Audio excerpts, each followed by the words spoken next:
그다음에 이제 우리가 이 시스템 다이내믹스 공부하실 때 그 인과지도 그리는 거 하시잖아요. 인과지도. 인과지도가 커우자 루프 다이어그램을 그리기도 하지만은 그다음에 우리가 요새 배우는 것처럼 스톡 앤 플로우 다이어그램, 저량 유량도, 또는 옛날에는 이거를 그냥 플로우 다이어그램이라고 그래갖고 흐름도라고 돼 있어요. 우리말로 그대로 번역하면 흐름도죠. 그런데 우리가 저기 인과지도 있잖아요. 커우자 루프 다이어그램은 이게 한계가 있어요. 무슨 얘기냐면 그거만 계속 공부하시면 그 한계를 모르시면 나중에 오류가 생기게 돼요. 그거를 제가 잠깐 말씀드릴게요. 자, 예를 들어서 우리가 공부하는 게 이거죠. 이게 이제 레벨이 있고 이 레벨로 이렇게 들어오죠. 이렇게 유량이 들어와요. 유량이. 그러면 이게 어떻게 됩니까? 여기서 이게 이제 하나의 스톡 앤 플로우 다이어그램이에요. 스톡 앤 플로우 다이어그램인데 이거를 우리가 표시하면 이렇게 되죠. 이거를 이제 인과지도로 그리면 이렇게 되잖아요.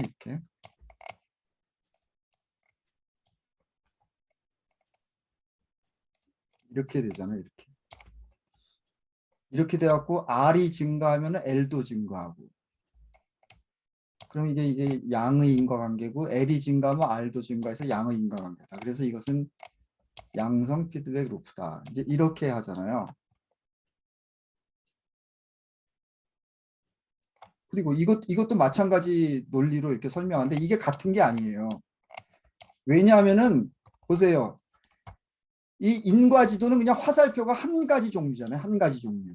근데 여기 우리가 스톡 앤 플로우 다이어그램에서는 화살표가 두 가지 종류예요. 그러니까 이렇게 우리가 벤심에서 보면 이렇게 두 줄로 가는 화살표가 있고 이렇게 한 줄로 가는 화살표가 있잖아요. 그러니까 이게 다르죠. 그러니까는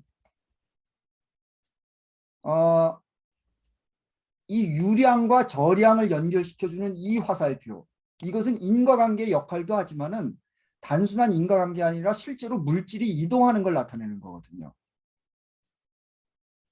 그리고 요 그냥 화살표, 요 그냥 화살표는 요거는 그냥 인과관계만 나타나는 거예요. 어떤 정보의 흐름만 나타내는 거예요.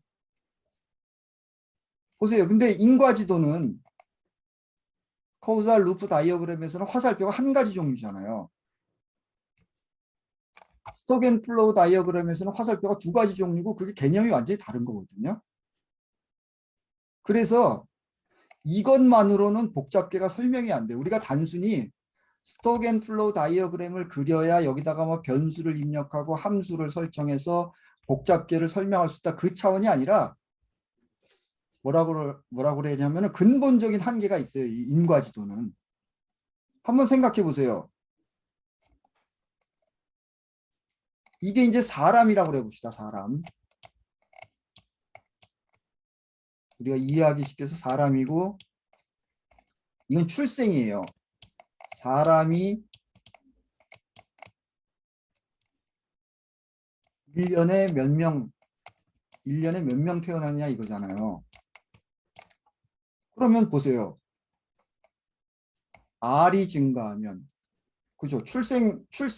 매년 태어나는 출생수가 증가하면 사람 수가 증가하겠죠. 그죠?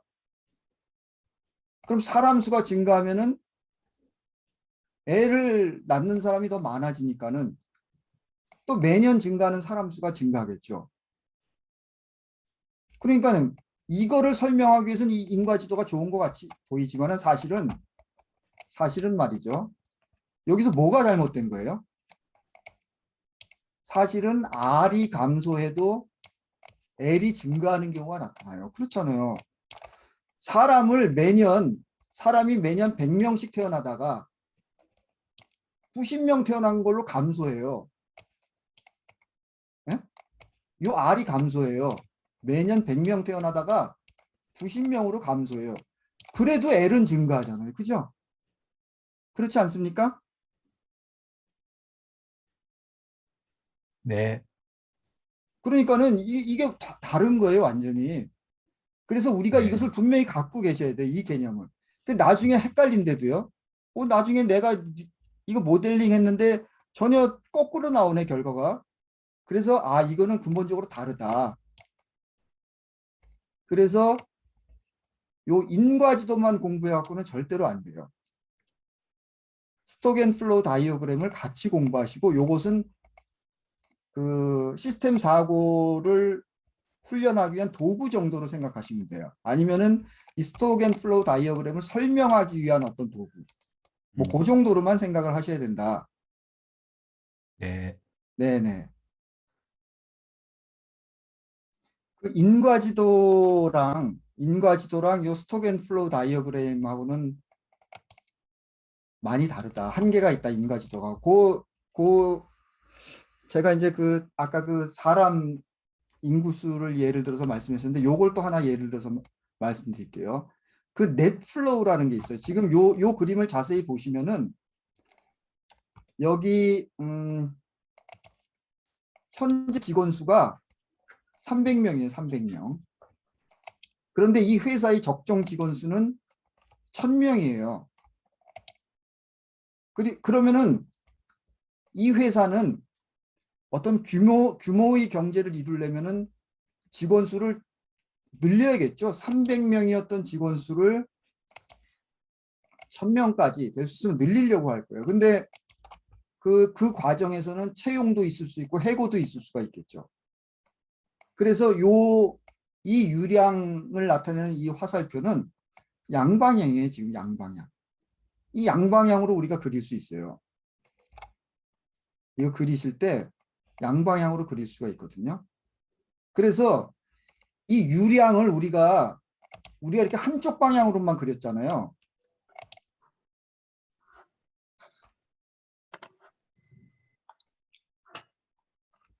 우리가 그리실 때 이렇게 뭐 L을 그리고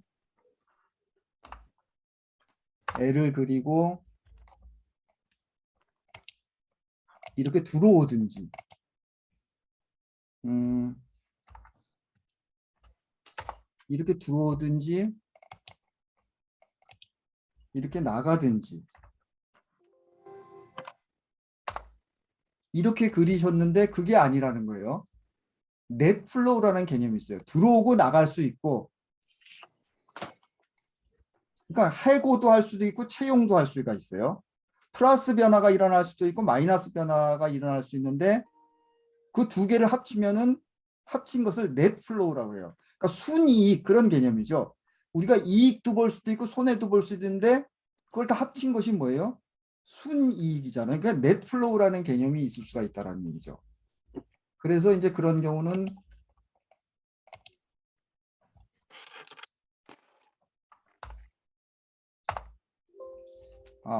이 변수가 두 개니까는 이게 안 나오네요. 자, 이렇게 하고 이렇게 해서 이렇게 그리고 나서 뭐 R1, 2 이렇게 한 다음에 여기 이제 동그라미가 두 개가 있잖아요. 동그라미에다가 마우스 커서 올려놓고 오른쪽을 누르시면은 여기 에로우 헤드가 이쪽엔 없잖아요. 그래서 여기 에로우 헤드 체크하시고 오케이 하면은 화살표가 쌍방향이 됐죠. 네. 네, 이런 식으로 쌍방향을 그릴 수가 있어요. 이게 넷플로우예요. 근데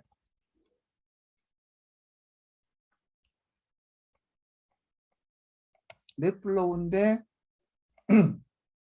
여기 한번 보세요. 그러면 지금 여기 피드백 루프가 돌아가잖아요. 이게 양성 피드백 루프냐 음성 피드백 루프냐 이거예요.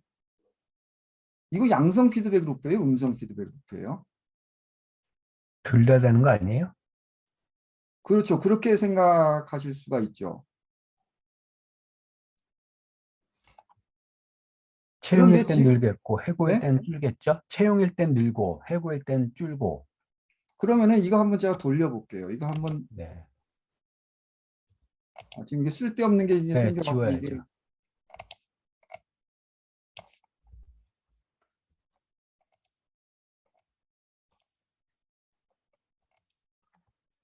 이걸 한번 돌려볼게요. 돌렸을 때 이 현재 직원 수하고 채용과 해고가 어떻게 변했는가를 보시려면 누르시고 두 개를 동시에 알아보시려면 Shift 누르고 누르시면 돼요. 그럼 두 개가 동시에 체크가 되죠. 그런 네. 다음에 그래프를 눌러보면 이렇게 되거든요. 그러니까 이거는 이 파란색 그래프가 채용과 해고예요. 이거 이 채용과 해고는 이렇게 변해요. 이렇게 쭉 이렇게 변해요. 빨간색은 현재 직원 수는 이렇게 쭉 1000명이 될 때까지 증가하죠. 음.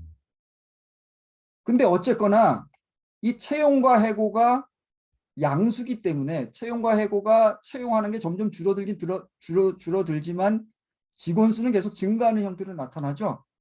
근데 네. 어쨌거나 현재 직원 수하고 채용과 해고는 변화의 방향이 이게 인과관계가 그러니까 이 현재 직원 수 L하고 R 양. 채용과 해고의 인과관계는 이게 양의 인과관계입니까? 음의 네. 인과관계입니까?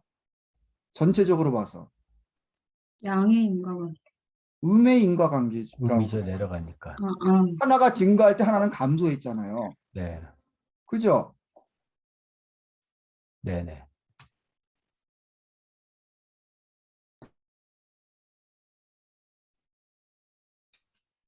그러면은 이게 저기 음의 인과관계네요. 그죠?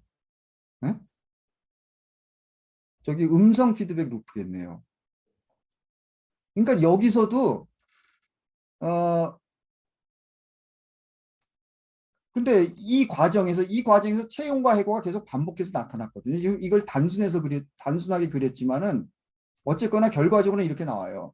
그래서 이게 넷 플로우라는 관점에서 인과 지도하고 이게 또 스톡 앤 달라요. 플로우 다이어그램하고 미스 매칭 된다는 얘기예요. 그래서 네. 제가 그 참고 자료 올려드린 데 보면 이게 제가 주장하는 것이 아니라 이것도 아마 그 포레스터 교수죠. 대가죠. 그분이 짤막하게 쓴 그 뭐 논문도 아니고 하여튼 그 글에서 에세이 비슷하게 쓴 글에서 이런 거를 논하고 있어요. 그러니까 대충 이 두 가지 이유가 제일 중요해요. 네. 그래서 어쨌거나 지금 제가 말씀드린 것은 인과지도는 좀 불완전한 개념이다. 네. 회장님, 이렇게 네, 채용과 해고를 같이 넣으니까 헷갈리는데, 그럼 네, 아까 했던 것처럼 왼쪽에 채용을 놓고, 현재 직원 수 놓고, 오른쪽에 해고 놓고, 따로따로 해놓고서 하면은, 네. 오히려 더 보기가 편할 것 같은데, 어이, 왜 채용과 해고를 같이 해버리죠? 요거 제가 요거 설명드리려고 일부러 이렇게. 네네. 근데 요렇게 모델링 해야 되는 경우도 꽤 있어요. 아, 그래요? 네, 그래서 이제 그런 거는 이제 우리가 나중에 조금 더 생각해 보기로 하고요. 일단 그걸 말씀드린 거예요. 네. 아,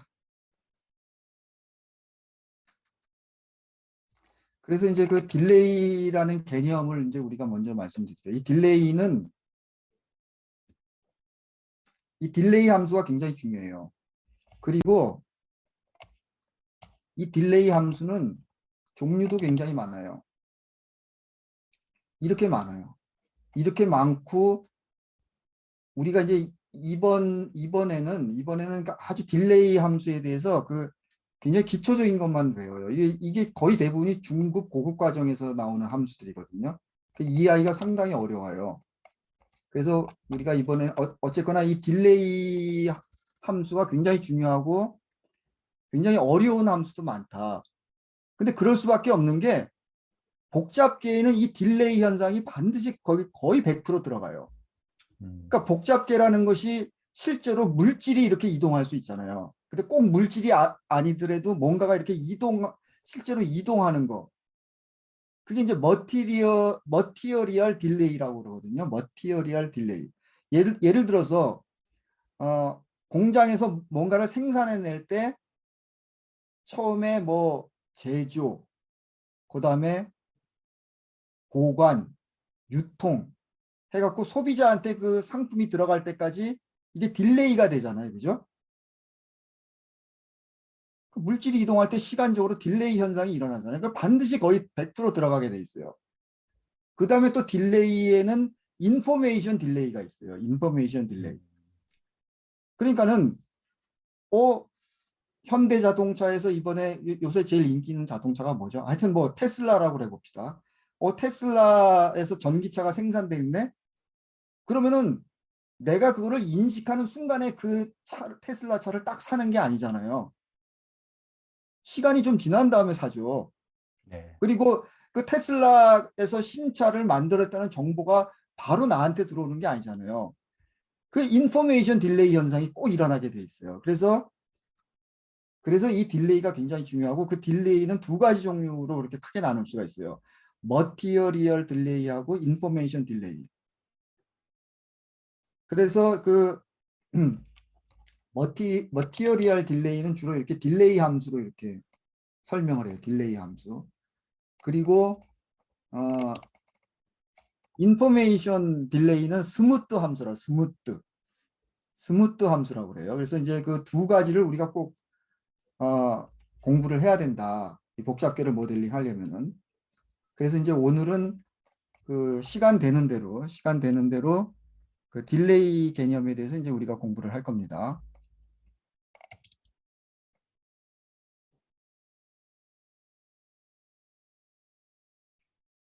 뭐 딜레이 현상 중에서는 여러 가지가 있을 수 있지만은 제일 그 전형적인 형태 이게 딜레이에. 지금 제가 그냥 L 절약 변수, 그다음에 RI RI. in이에요. R 유입되는 유량 변수, 유출되는 유량 변수 R out. 그다음에 T 시간 요렇게 해놨는데 일단 이거를 요거를 이게 대한민국 인구라고 생각해 봐요. 대한민국 인구인데 화살표 몇 개가 빠져 있지만 대한민국 인구인데 요게 이제 매년 몇 명이 출생하냐 이거죠. 매년 몇 명이 출생하냐. 이게 출생이에요, 출생. 그 다음에 이 대한민국 인구 수는 사망에 따라서 줄어들겠죠. 사망에 따라서 줄어들어요. 그런데 사람이 출생하자마자 죽지 않잖아요. 그죠? 출생하고 나서 요새 수명이 늘어서 한 100년 산다고 그럽시다. 100년 살다가 돌아가시잖아요. 이 T라는 게 평균 수명이에요. 평균 수명. 그래서 여기 함수식을 보면은 R out은 R5는 L을 T로 나누어 주게 돼 있잖아요. L을 T로. 그죠? 이 사망은 대한민국 인구 수가 많을수록 사망자도 늘어나지만은 이게 나눈 거니까 역수잖아요. 평균 수명이 늘어날수록 사망 수는 또 줄어들잖아요. 그죠? 네. 이때 요 T가 지연 개념이 지연. 요 T가 뭘 지연시켜요? R5를 지연시키잖아요. 이 평균 수명이 50살이었다가 평균 수명이 100살로 늘어나면은 2배로 지연시키잖아요. 요 R5의 유출을. 그죠? 네. 그게 바로 지연 개념이에요. 네.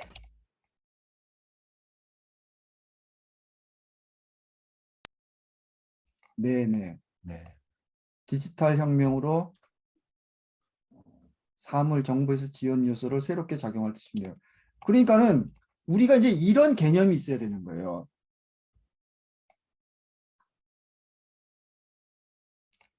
네. 그러니까는 스톡 앤 플로우 다이어그램을 놓고 이 지연 개념이 이런 거다. 이거를 일단 이해를 하셔야 되는 것이고요. 이걸 인과지도로도 설명을 할 수가 있죠. 우리가 지연 개념이 나타나는 경우 이게 아파트. 우리 요새 아파트 관심 많잖아요. 네. 정치적으로도 관심 있고. 이게 이제 아파트는 원래 시장 자체가 파동과 투기가 공존하는 그런 구조예요. 우리 이게 뭐 투기냐 투자냐 이렇게 자꾸 얘기하는데 이게 자연스러운 현상이에요. 자연스러운 현상. 그래서 이제 나라마다 이제 정책이 다른데 대부분의 그 선진국은 아파트 값이 올라도 그냥 놔두죠. 왜냐하면 그래야 그게 이제 더 오히려 안정시키는 데서 더 좋기 때문에 그래요. 이게 섣불리 건드리면은 이게 더 폭등을 하는 그런 구조예요. 자, 여기 이제 피드백 루프가 하여튼 두 개가 돌아가요. 두 개가. 이쪽은 양성 피드백이에요. 아파트는 다른 상품하고 달라갖고 가격과 수요가 이상하게 작동해요. 아파트 가격이 오르면은 수요가 줄어들어야 되잖아요. 보통 다른 상품은 가격이 오르면 수요가 줄어들어요. 그죠? 네. 그렇잖아요. 많이 우리가 주니까. 자동차만 해도 자동차 값이 오르면 안 살라고 안 그러죠. 사죠. 근데 아파트는 네. 희한한 게 가격이 오르면 수요가 늘어나요. 그리고 수요가 늘어나면은 가격이 또 올라요. 이 양성 피드백 루프가 계속 돌아가는 게 그것을 이쪽을 비헤이비어 오버타임 그래프로 나타내면 이렇게 되죠. 이렇게 되죠. 어, 그러니까 이게 임계 질량을 넘어서면 어떻게 돼요? 폭등하는 거죠. 폭등하는 거예요. 네.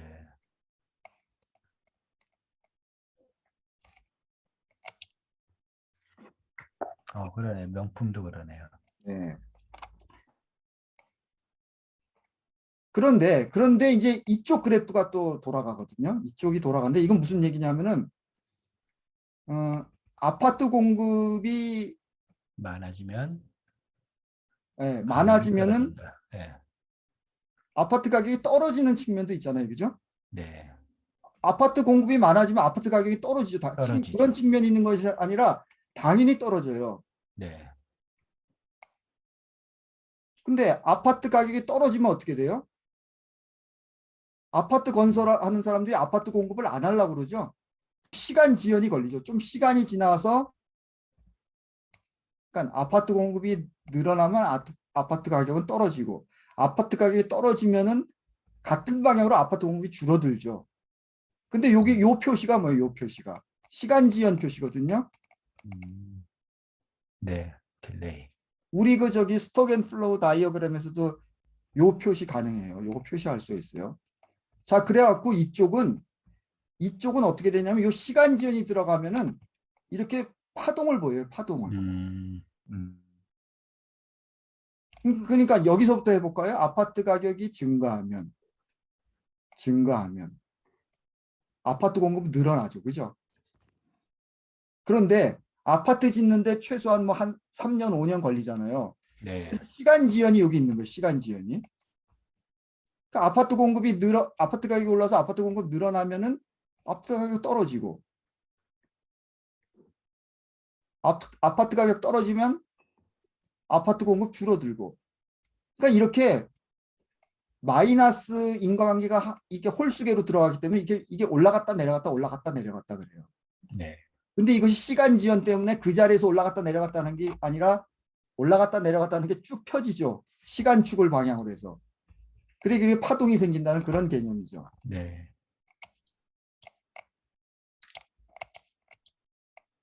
그래서 우리가 그래서 이제 보통 이제 이렇게 나타나는데 우리 사람은 이걸 좀 줄이려고 그러죠, 이거를. 이 파동을 좀 줄이려고 그래요. 네. 그리고 여기서 또 오버슈팅 현상도 일어나요. 오버슈팅. 확 올라갔다 확 내려가는 거.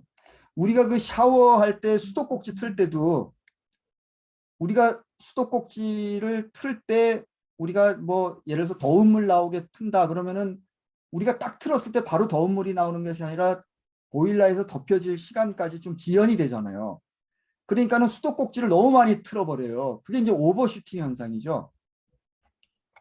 그래서 이 지연, 딜레이가 이제 복잡게 해서 굉장히 중요한 요소라고 그랬는데 그것이 이제 파동과 그 다음에 뭐예요? 오버슈팅 이런 게 나타난다는 얘기죠.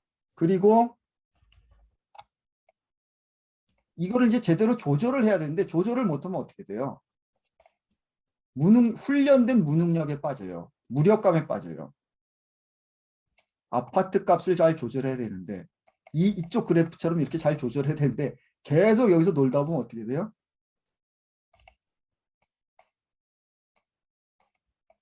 훈련된 무능력, 무력감에 빠져버리게 되는 거죠. 이제 그런 개념을 일단 우리가 갖고 이 지연을 봐야 된다. 그래서 이제 좀 이게 복잡한 인과관계에서도 이렇게 지연이 들어가면요. 지연이 들어가면 어떤 형태로든지 이렇게 파동이 나타나요.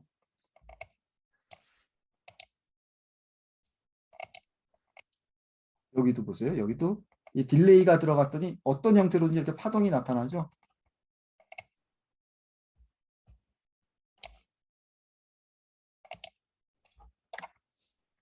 자, 그래서 음,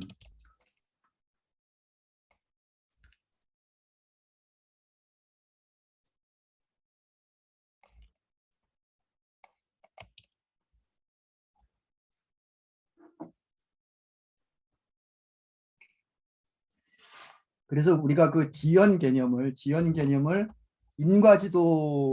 인과지도로 이렇게 볼 수도 있지만은 더 중요한 것은 이게 스톡 앤 플로우 다이어그램에서 이 T의 개념을 이것은 지연과 관계되는 변수구나.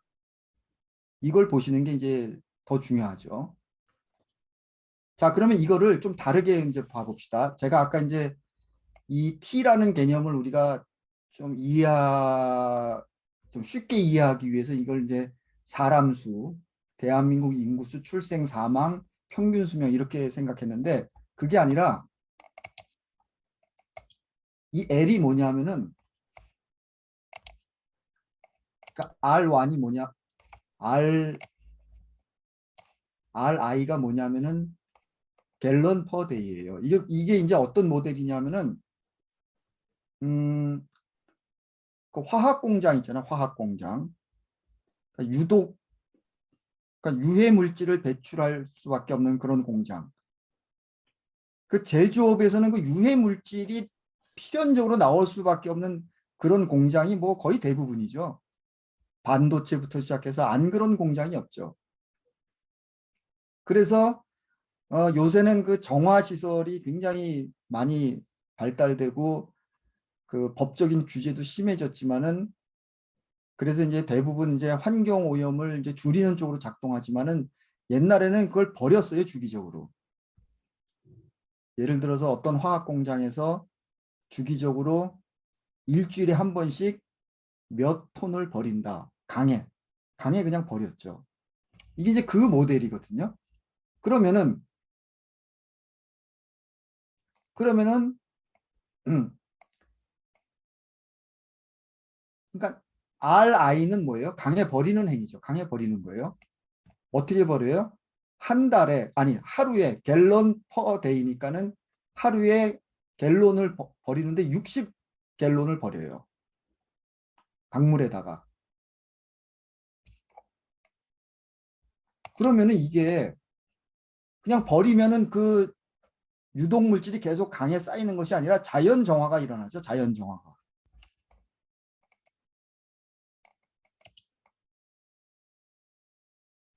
이게 자연 정화예요. RO가. 그래서 이 자연 정화도 역시 단위는 같죠.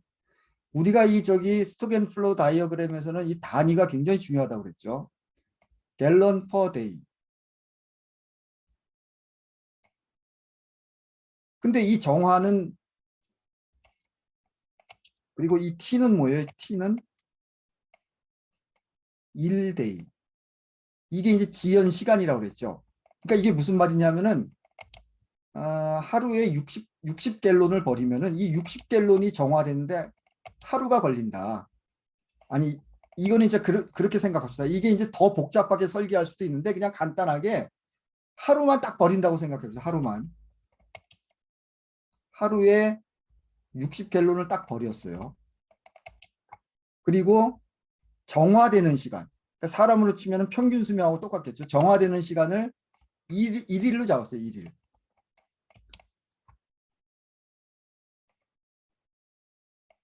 그러면 L은 어떻게 돼? L은 당연히 RI에서 RO를 뺀 거를 적분한 거. 그건 똑같죠.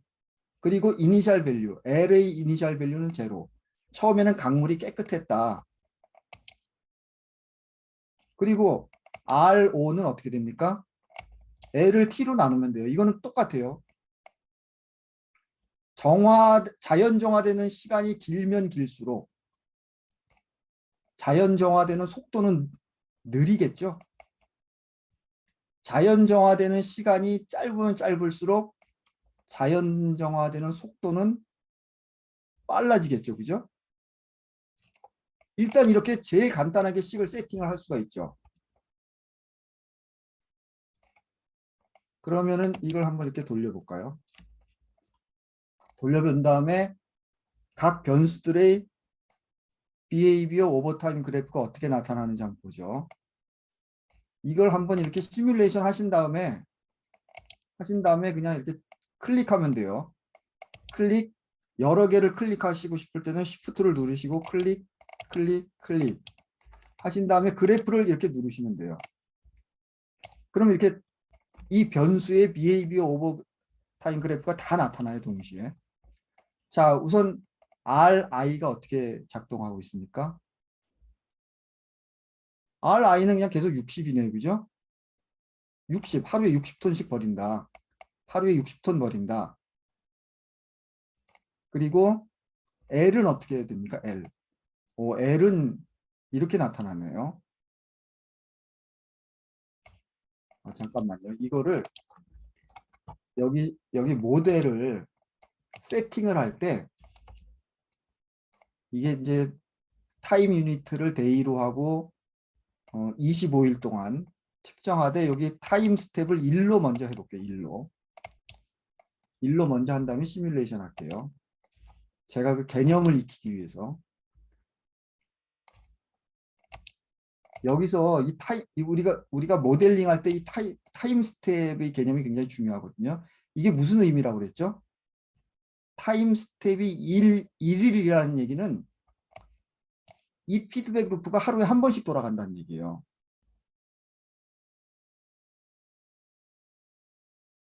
그러니까 이 벤심이 이거를 하루에 한 번 단위로 측정해서 이 그래프를 출력한다는 얘기잖아요. 그죠? 타임 스텝을 1로 한다는 얘기는. 그리고 여기 save result every time step. 그러니까 자료의 저장도 이렇게 1일마다 저장하라는 얘기예요. 일단 타임 스텝을 1로 해서 한번 해볼게요. 그런 다음에 시뮬레이션 해갖고 각 변수들의 behavior over time 그래프를 한번 보죠. 그러면 아까랑 좀 다르게 나타나요. 자, 일단 RI를 보시면은 RI는 그냥 하루에 계속 60톤씩 이렇게 들어오게 돼 있죠. 그죠? 여기다 마우스 포인터 갖다 대시면 굵게 나타나요. RI. 그 다음에 T는 지연 시간은 T는 이게 요게 PLE가 이게 이제 T는 단위가 타임이잖아요. 타임. 데이잖아요. 근데 여기 세로 축에 데이를 나타내는 게 없어서 그냥 이렇게 나타나는데 여기 나타나는데 이게 이제 PLE가 기능이 약해서 그래요. 하여튼 T는 뭐예요? 아까 봤을 때 T는 하루 1일이라고 그랬죠. 원데이. 원데이면은 60갤러리 다 자연정화 되는 거예요.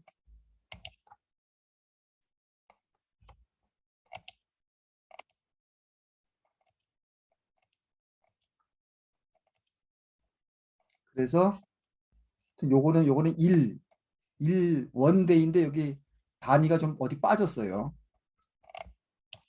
그 다음에 R out 빠져나가는 그래프를 한번 볼까요? 이렇게 눌러봤더니 어떻게 돼요? 여기서 보세요. 얘도 역시 하루에 60갤론씩 빠져나가야 되잖아요. 그죠?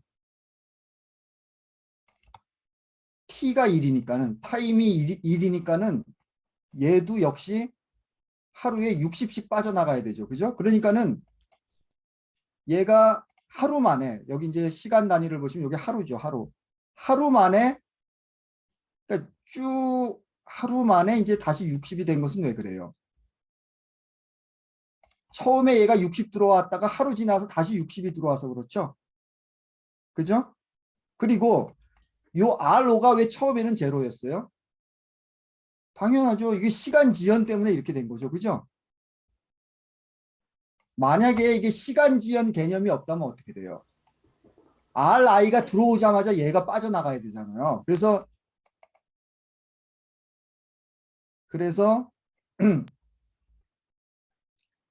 RI가 들어오는 시점은 제로잖아요. 제로. 여기 제로. 빨간 게 여기 제로부터 표시되잖아요. 그런데 R 아웃은 이 파란색 그래프가 하루 지나면서 60이 빠져나가죠. 그러니까 이 그래프를 그대로 해석하면 하루 사이에 이렇게 서서히 빠져나간 거죠. 그러니까 완전히 60이 빠져나가려면 이만큼 시간 지연이 있었던 거죠. 요 T만큼의 시간 지연. 그죠? 요 이제 딜레이 그래프를 이제 그렇게 이제 해석을 하시면 돼요. 근데 이게 이제 현실하고 안 맞는다 이거죠. 왜 안 맞냐 하면은 이 오염 물질이 자연 정화될 때 매일 60갤론씩 붓고 매일 60갤론씩 정화된다고 했을 때 하루 어떤 시점에 예를 들어서 정오에 60갤론 딱 들어가고 그게 그대로 있다가 하루에 60갤론이 정화되고 동시에 또 60갤론이 딱 들어오고 그 다음에 또 하루 있다가 60갤론이 한순간에 정화되고 또 60갤론이 들어오고 이런 게 아니잖아요. 연속적으로 변화하는 거잖아요. 이것도. 제가 그 자연상수 2가 연속 변화의 개념이 꼭 들어가야 된다고 그랬잖아요. 그래서 이렇게 부자연스러운 가 나타난 거예요. 그러니까 무슨 얘기냐면은 우리가 아까 타임 스텝을 세팅할 때 이렇게 불연속적으로 정의를 한 거잖아요. 그러니까 이걸 연속적으로 정의를 해야 돼요. 그러니까는 이 피드백 루프가 하루에 한 번씩 돌아가는 것이 아니라 연속적으로 돌아가는 거잖아요. 그래서 그 간격을 좀 줄여보자 이거죠, 우리가. 그래서 다시 이것을 0.25로 좀 보다 더 연속적으로 돌아가게 만든 다음에 시뮬레이션 돌린 다음에 그래프를 봤더니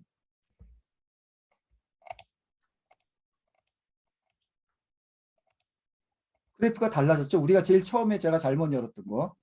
자, 요거 RI 보세요. RI는 똑같죠. R 아웃을 보면은 그래프가 상당히 달라졌죠. 아까는 이게 쭉 올라갔다가 여기 하루치에서 거의 이렇게 어, 곡선이 아닌 형태로 이렇게 꺾어졌는데 이건 곡선이 서서히 이렇게 꺾어졌죠. 그죠? 네. 이게 익스포넨셜이기 때문에 왜 익스포넨셜. 우리가 익스포넨셜하게 증가하면은 2배가 되는 것이 아니라 2.7배가 된다고 그랬잖아요. 그러니까 이 지연의 결과가 이렇게 하루 우리가 직관적으로 보면은 이게 자연 정화되는 시간이 하루기 때문에 지연이 그냥 하루 나타날 것 같지만 이렇게 길게 늘어져서 나타난다는 얘기예요. 네. 지연 효과가. 우리가 그 익스포넨셜 증가해서 연속적으로 증가하면 2배 증가하는 것이 아니라 2.7배 증가하는 2.7배. 듯이 이 자연상수 2의 효과가 여기서도 나타나는 거예요. 네. 그래서 제가 자연상수가 중요하다는 거예요. 복잡계 속에 다 숨어 있는 그런 상수기 때문에.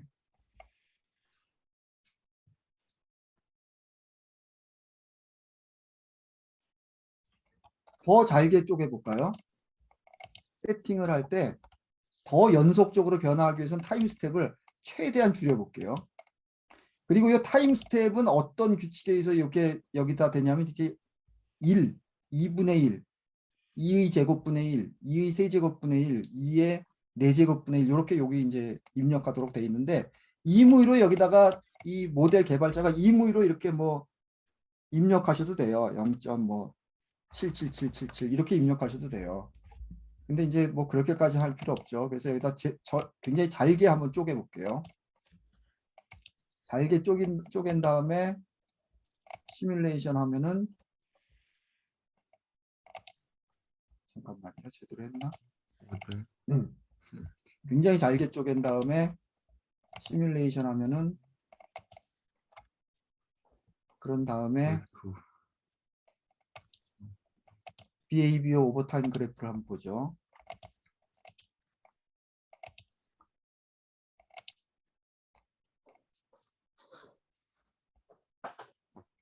이게 뭐 그렇게 쪼개나 이렇게 쪼개나 여기서 크게 변화가 잘 안 나타나네요. 어쨌거나 하여튼 그 개념을 이제 꼭 이게 PL1에서 그런가?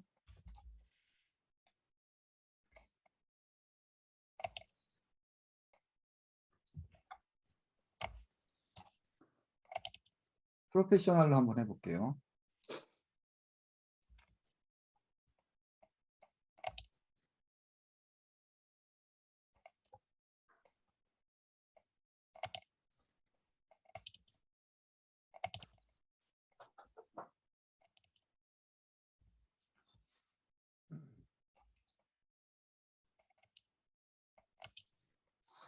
모델 세팅을 1로 한번 해보고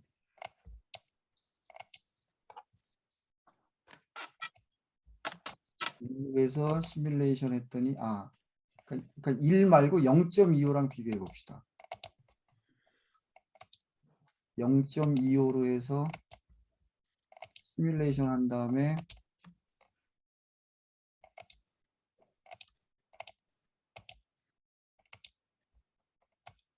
비헤이비어 오버타임 그래프 그려보면은 이게 이제 또 여기 이제 그래프를 표현하는 방식도 이제 여러 가지인데 이렇게 하면 막 헷갈리거든요. 여기 단위를 통일을 안 시켰어요, 이 그래프는. 그래서 이게 PLE에는 그런 기능이 없는데 스케일을 통일시키려면은 여기 그래프에다가 마우스 포인터 갖다 대시고 오른쪽 누른 다음에 원 스케일로 하라 이거죠.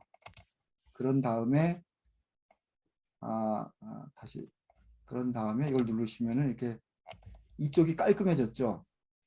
하나의 스케일로 이렇게 표시를 한 거예요. 그래서 얘는 또 10년 전 9 버전이래 갖고 또 이 그래프를 뚜렷하게 보이는 그런 기능이 또 없네요. 그래서 이게 잘 안 보여요, 얘가 그래프가. 옛날 버전이래 갖고. 어쨌거나 R5가 이렇게 갖고 한 5일쯤에 최대치에 도달했어요. 유출되는 게 지연이 되는데 요 유입된 거에 비해서 하루 지연돼 갖고 그래프가 이렇게 익스포넨셜하게 나타났는데 최대치에 도달한 게 한 5일쯤에 도달했죠. 근데 요거를 좀 줄여볼게요. 0.251마다 측정한 게 아니라 굉장히 잘게 쪼개서 측정을 했다 이거죠. 그랬더니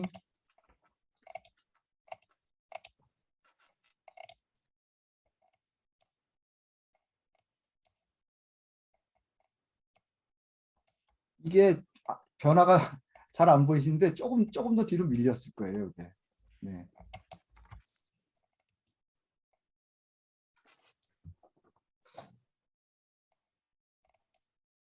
자, 그래서 그 다음 것 좀 볼게요.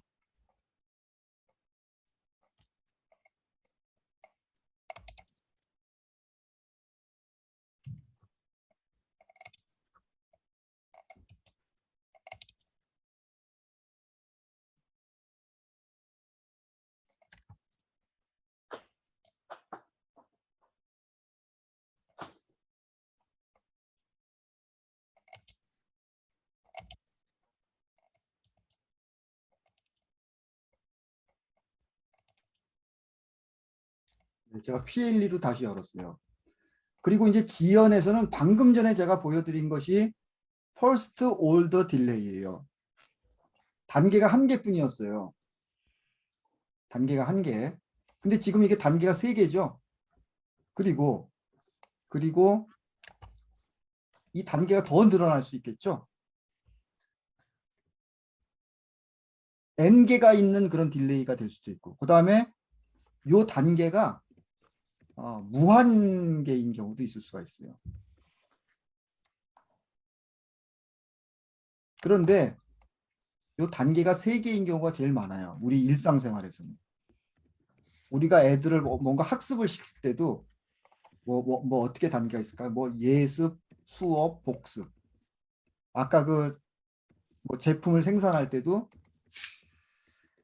제조, 저장, 유통 이렇게 세 단계.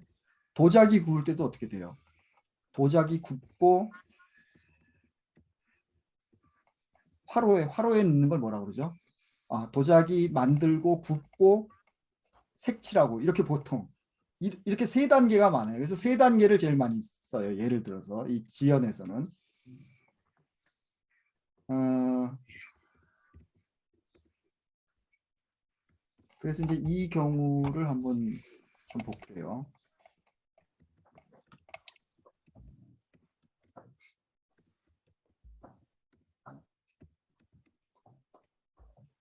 그리고 이 딜레이가 굉장히 중급 과정도 있고 고급 과정도 있다고 그랬죠. 근데 그때가 되면은 이 딜레이 함수를 쓰거든요. 우리 아직 딜레이 함수 안 쓰고 딜레이를 설명하잖아요. 여기서도 딜레이 함수가 안 나와요.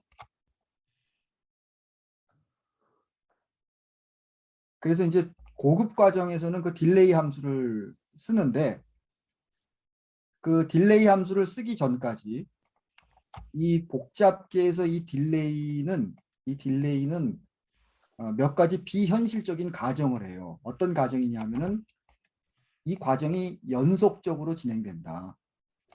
요게 이제 단계별로는 눈으로 봐서는 이제 이산적, 그러니까 연속적인 게 있고 보통 우리가 수학에서 이산적이라는 말 쓰잖아요. 이산적이라는 건 뭐예요? 이렇게 양자역학처럼 이렇게 띄엄띄엄 떨어져서 간다는 얘기 아니에요. 연속적인 것은 끊어짐 없이 쭉 진행된다는 얘기고.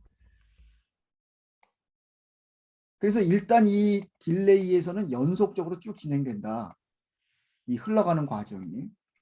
그런 이제 몇 가지 과정이 있어요. 그리고 이게 이제 서드 오더 딜레이가 되면서 지연 시간이 있는데 지연 시간이 어떻게 배분되냐면은 이 지연 시간이 균등하게 배분된다고 봐요. 예를 들어서 여기 이제 지연 시간이 전체 지연 시간이 t죠. 지연 시간이 지금 여기도 하루네요. 아까 그러면은 요 단계에서 3분의 1일 지연되고 요 단계에서 3분의 1일 지연되고 요 단계에서 3분의 1일 지연된다고 봐요. 자, 그리고 우리가 이거 시뮬레이션 할 때 타임 스텝이 굉장히 중요하다고 그랬죠. 그래서 이게 이제 요걸 타임 스텝을 하루로 잡으면 굉장히 그 비현실적인 그래프가 나왔잖아요. 그래서 요것을 최소한 0.25로 잡아요. 이렇게. 그러니까 4분의 1이죠. 4분의 1. 전체 지연 시간의 최소한 4분의 1은 잡는다. 0.25로 잡았어요. 그래서 타임 스텝 자체가 변수로 작동을 해요. 타임 스텝 자체가 아까 우리가 이 모델에서 세팅할 때 만든 이 타임 스텝 자체가 변수는 아닌데 변수처럼 작동해요. 그러면 이 타임 스텝을 여기다 집어넣으려면은 이렇게 집어넣는데 다른 변수하고는 달리 이 타임 스텝이라는 변수가 좀 희미하게 표시되어 있죠. 이거를 뭐라 그러냐면은 섀도우 베리어블이라고 해요. 섀도우 베리어블. 여기 보시면은 여기 V 버튼에다가 마우스 포인터 갖다 대시면 섀도우 베리어블 툴이라고 돼 있거든요. 근데 이게 PLE에서는 이 기능이 작동이 안 돼요. 그러니까 이 섀도우 베리어블 툴을 활성화시킨 다음에 이 변수를 입력하시고 싶으면 클릭하면은 되네. 되네요. 됩니다. 자, 이게 시뮬레이션 할 때 작동이 안 되든가 하여튼 그래요. 이제 이거를 활성화시키신 다음에 타임 스텝을 입력하시고 싶다 그러면은 그 위치에다 이렇게 되면은 아까 이 모델 세팅했을 때 나왔던 변수 아닌 변수도 다 이렇게 나타나거든요. 여기 타임 스텝이 있잖아요. 요거를 이렇게 클릭하시고 OK 하시면 돼요. 이렇게 변수가 생기죠. 그런 다음에 화살표를 이렇게 연결시키시면 돼요.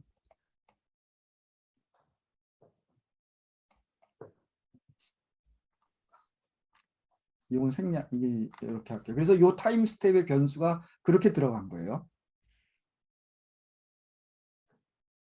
자, 그리고 여기 이제 변수들을 좀 볼게요. 요 균등하게 이게 서드 세 개의 단계가 있으면 균등하게 3분의 1로 나눠야 되기 때문에 여기 이제 t를 3으로 나눈 거죠. t를 3으로 나눈 거예요. 시간 t를 3으로 나눠서 균등하게 분배하도록 이렇게 만든 것이고, 그 다음에 유입은 어떻게 설정했는가요? 유입. 여기 또 이제 복잡하게 변수가 나오는데 펄스 함수하고 타임 스텝 함수가 들어갔어요. 이 펄스 함수가 이제 여기 들어갔는데, 이 펄스 함수가 뭔지를 알아보시려면은 그냥 이 이쿠에이션에다가 놓으시고 여기 펑션에서 펄스를 한번 눌러보시면 돼요. 펄스. 여기 있네요. 펄스를 한번 눌러보시면은 펄스 함수는 이런 뜻이에요. 스타트 시간을 집어넣고 그 다음에 그 펄스가 이렇게 파동이라는 뜻이죠. 그 파동이 언제 시작해서 얼만큼 진행되느냐 이거죠. 그래서 여기 우선 펄스 함수부터 말씀을 드리면은 이 펄스는 1일에 진행돼 갖고 타임 스텝만큼 진행해라 이거죠. 근데 우리가 타임 스텝을 얼마로 잡았습니까? 0.25로 잡았잖아요. 그죠? 그리고 그 다음 펄스는 또 언제 와요? 8일째 와요. 그러니까 일주일 후죠. 1 더하기 7하면 8, 1 더하기 7 하면 8이죠. 8일째 또 타임 스텝만큼 진행시켜라. 0.251, 4분의 1일만큼 진행시켜라. 그 다음 또 일주일 후에. 그러니까 이건 무슨 의미예요? 60갤론을 일주일에 한 번씩 버리는 거예요. 강에다가. 그 화학 공장에서. 그래서 우리가 25일까지니까는 22일까지 이렇게 한 번, 두 번, 세 번, 네 번, 일주일에 한 번씩 버리는 걸 나타내는 거죠. 그리고 보세요. 여기서 RI 나누기 D는 왜 들어갔냐면은 버리는데 얼마만큼 버리냐면은 60갤론을 버리게 하려고 그래요. 그럼 여기다가 60을 곱하면 되는 것이 아니라 우리가 타임 스텝이 0.25였잖아요. 그러니까 4분의 1이었잖아요. 그러니까는 요 타임 스텝만큼 진행이 돼야 되니까는 1일에 60갤론을 버렸다면은 이 식에서는 4분의 1일 동안 6, 4, 24, 240갤론을 버려야 요게 맞는 거죠. 그죠? 그래서 240을 곱하게 해준 거예요.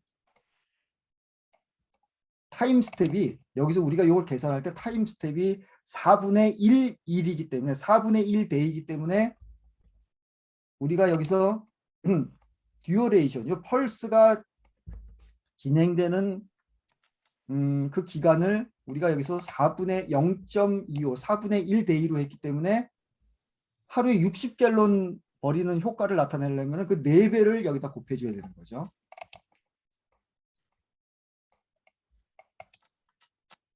그래서 이제 이렇게 식이 된 거예요. 그러니까 요거는 우리가 입력량 있잖아요. 입력량은 상수가 될 수도 있고 우리가 어떤 것을 모델링 하느냐에 따라서 상수가 될 수도 있고 스텝 함수가 될 수가 있고 펄스 함수가 될 수가 있고 뭐 등등 여러 가지 복잡한 함수가 될 수가 있어요. 그러면 나머지는 이제 다 똑같죠. L1은 R5-R1 적분한 거고 이니셜 밸류는 0. 그 다음에 얘도 마찬가지고 얘도 마찬가지고 R1은 이렇게 N으로 나눠주는 거예요. N으로.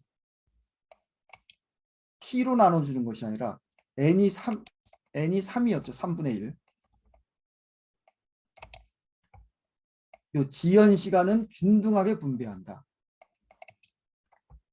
그래서 돌렸어요. 돌렸더니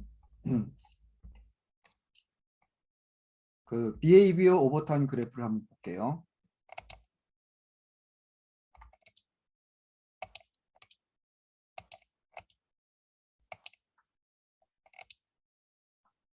이게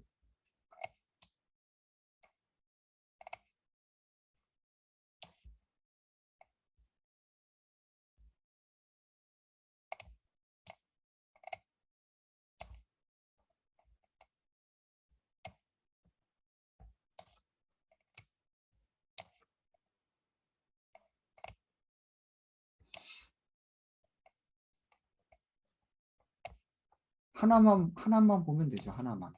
요거 하나만 반복되는 거니까는. 자, 요게 이제 지연돼서 나가는 거잖아요. R1, R2, R3가. 그럼 이게 어떻게 되나요? R1이 요 색깔이죠. 요 색깔. 그 다음에 R2가 어디 있어요? R1이 요 색깔이고 R2가 요 색깔이고 R3가 요 색깔이에요. 다시 한번 R1 이거 무슨 색이라고 그래요? 이게 하늘색 비슷한 거 R2, R3 그러니까 이게 어떤 거예요? 이 출력값이 뒤로 갈수록 이게 키가 작아지죠. 그죠? 왜 이렇게 되는가를 이해를 하셔야 돼요. 이게 이제 그래프로도 이해를 하셔야 되고 봐요. 처음에 얘는 어떻게 돼요? R0는 어디 있습니까? R0는 그냥 이렇게 매번 이렇게 얼마씩이에요, 이게? 이게 이렇게 들어가면 안 된다. 이거를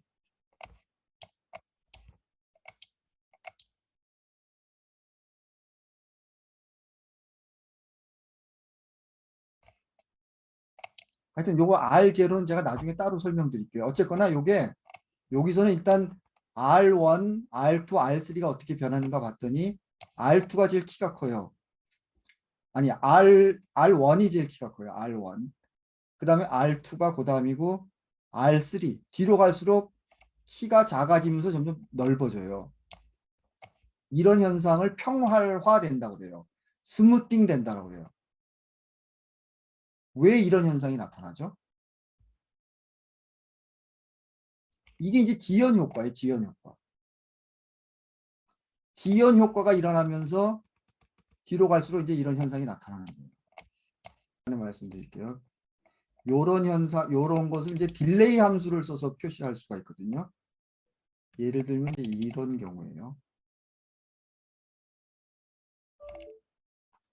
이게 이제 좀 고급 기능이 되면은 벤신 PLE가 작동을 안 해서 이제 요런 게 나오는데 그냥 얘에 누르고 여시면 돼요. 여기 보세요. 이것은 요거 딜레이 함수로 나타낸 거거든요. 여기 보시면은 출력 값에 여기 딜레이 함수가 들어가죠. 딜레이 1 이렇게 요거는 뭐예요? 딜레이 1이라는 얘기는 요 속에 생략돼 있지만은 그림으로는 생략돼 있지만은 하여튼 요게 퍼스트 오더라는 얘기예요. 딜레이 3이라는 얘기는 요 안에 단계가 3단계가 있다는 얘기예요. 딜레이 n이라는 얘기는 이게 이제 n개의 단계라는 거예요. 그러면은 여기 오더 n이라는 변수가 추가됐죠. 만약에 이거를 이건 7단계로 했네요. 이거 7단계가 아니라 뭐 12단계로 하고 싶다 그러면 여기다 7 대신 12를 집어넣으시면 돼요. 이게 여기 이제 기능이 잘 작동 안 해서 그런데 그러시면 되고 여기 딜레이 P죠. 그러니까 이게 딜레이 1이고 단계가 하나, 딜레이 3고 딜레이 N 단계가 N개. 그리고 딜레이 P는 뭐냐면 이거 파이프라인. 단계가 무한개예요, 무한개. 단계가 무한개인 경우. 그러니까 요쪽은 우리가 딜레이 함수 안 쓰고 딜레이 함수 안 쓰고 그냥 T만 갖고 이제 우리가 딜레이 보여드린 거죠. 제가 처음에 했던 것처럼. 여기 보시면은 딜레이 배치라는 함수도 있고 딜레이 컨베이어라는 함수도 있고 딜레이 픽스드라는 함수도 있고 딜레이 인포메이션이라는 함수도 있고 여러 가지가 있는데 이거는 좀 어렵습니다. 어렵기 때문에 우리가 나중에 하시든지 다음 시간에 하고요. 여기 우리 아파트 한번 볼까요? 아파트.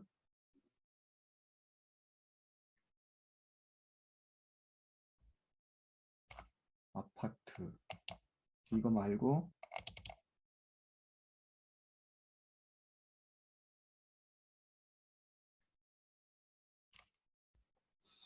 음,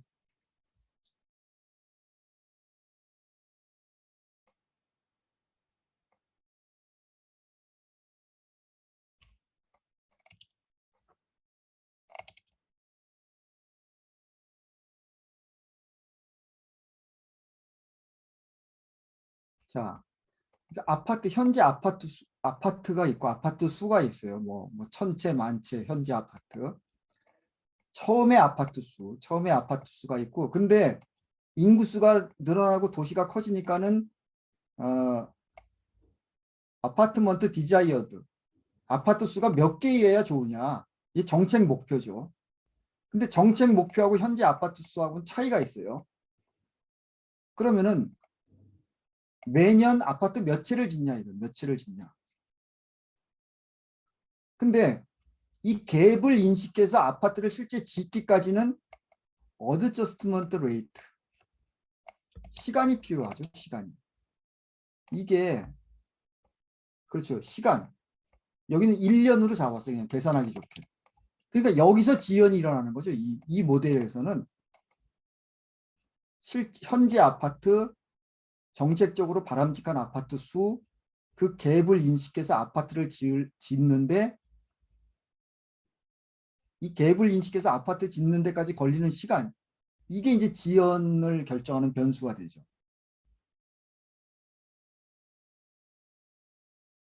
그래서 이것은 예를 들어서 이제 이 아파트와 관련된 지연에 영향을 미치는 변수는 이쪽에 있다. 이쪽에. 그걸 이제 제가 보여드리기 위해서 이제 말씀드린 거고요. 아파트가 지어지는 그 복잡계는 이거보다는 좀 복잡하죠. 자, 이렇게 이제 모델링을 할 수가 있는데 건설 중인 아파트 수, 완공된 아파트 수, 그리고 정책적으로 바람직한 아파트 수. 지금 요새 계속 뭐 아파트 30만 호 짓는다, 뭐 300만 호까지 올라가던데. 300만 호 짓는다. 완공된 아파트 수하고 차이가 있죠. 그런데 이렇게 단계를 거쳐야 되는 거죠. 아파트를 지으려면. 그래서 이렇게 모델링을 해갖고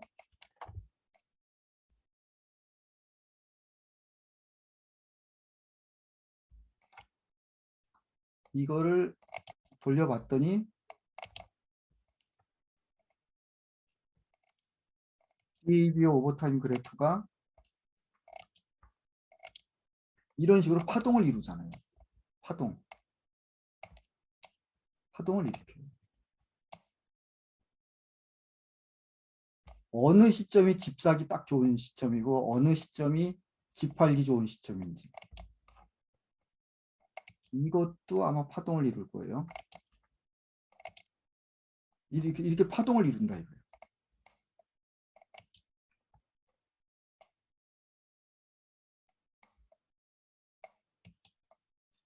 이 딜레이 함수를 제대로 우리가 뭐 수업 현상이나 뭐 이렇게 적용하려면은 엄청 더 많은 딜레이 함수를 공부하셔야 돼요. 좀 더 복잡한 딜레이 현상에 대해서. 일단 여기까지 말씀드릴게요. 우리가 오늘 다룬 것은 머티리얼 딜레이만 다룬 거예요. 그것도 아주 기본적인 개념만. 아, 딜레이라는 게 이런 개념이구나. 그것만 다룬 것이.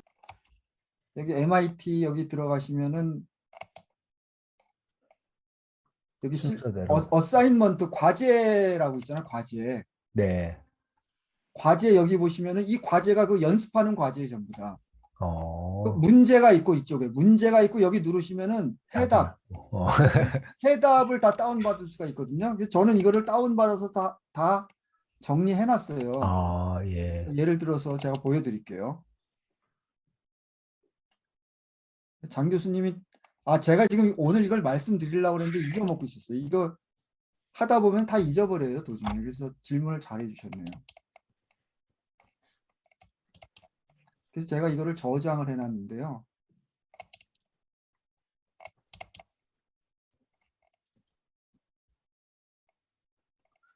여기 어사인먼트. 어사인먼트 보시면은 이게 이제 기호로 돼 있어갖고 제가 이거를 좀 제목을 여기다 써서 여기 있잖아요.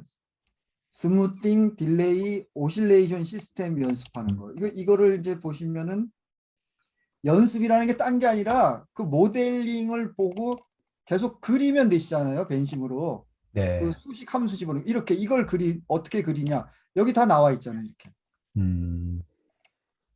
영역이 나죠. 그리고 이렇게 비헤이비어 오버타임 똑같이 그래프까지 설명. 다 나와 있죠. 이게 뭡니까? 이게 아파트 그거네요. 지금 어, 제가 방금 보여드린 거 있잖아요. 아파트. 네네. 건설 중인 아파트, 완성된 아파트. 네. 그죠? 이거를 계속 요대로 벤심 보고 그리셔갖고 요 수식도 요거 보시고 그대로 집어넣으시면 돼요. 이거 다행히도 이 어사인먼트 이쪽은 벤심으로 한 거거든요. 이게 스텔라로 한 게 아니라. 음, 네, 제가 여기 홈피 요 끝나고 올려드릴게요. 네, 감사합니다. 이게 홈피가 아직도 있을 거예요. 아직도 있고 요 어사인먼트 있잖아요. 이렇게 다 있잖아요. 이게 이 파동 나타나는 그 다음에 또 있는데 여기 여기 있네요. 이게 바로 오늘 우리가 공부한 그 연습 숙제예요. 그 제가 감히 선생님들한테 제가 숙제를 내드릴 수는 없고 그래갖고 숙제를 안 내드리는 건데 여기 다 있어요. 숙제가 이게 네. 뭐예요? 익스포넨셜 머티리얼 딜레이잖아요. 우리 오늘 공부한 거. 그래서 여기 보시면은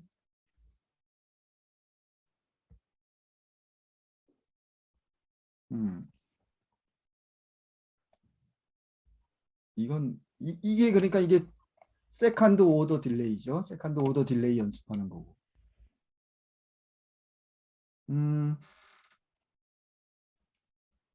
이건 아마 이 알코올이 위에서 흡수되는 것도 이게 딜레이잖아요. 그죠?